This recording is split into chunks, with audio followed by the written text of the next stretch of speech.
Not a baby. Well, okay, so it's a fertilized embryo. Correct, which is not a baby. So at what point does it become a baby?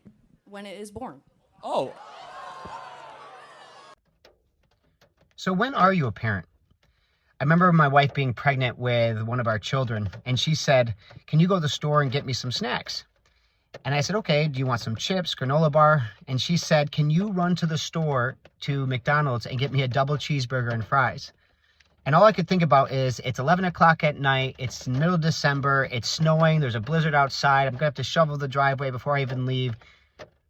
But guess what? I went because I realized that the responsibility of being a parent already started well before the child was ever born.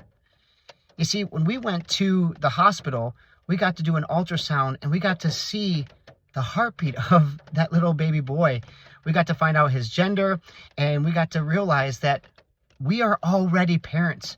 We already get to experience the joy of parenthood and what we get to do with this child. Even some of our activities and obviously some of what we ate changed because my wife realized that she was not just affecting her life, but the life of two people.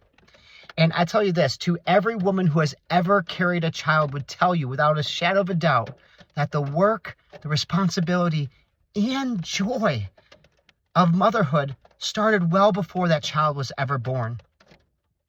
Now, I understand this young lady, she is in college, and she has not learned some things that older women have already learned and have already gone through when it comes to being a parent. But as a father of 6 children, I can tell you that if I could talk to this young lady, this is what I'd say. That you are not winning an argument for women. What you're doing is you are robbing mothers from the blessing of knowing that they're carrying a baby inside their belly. To say that they're not carrying a baby and they're not yet mothers. Unfortunately, your position is tragic and it's just not true. So if you're out there and you're pregnant, this is not a bad thing. This is a blessing. And you have been given the gift of parenthood and motherhood. Receive it with joy. God bless you.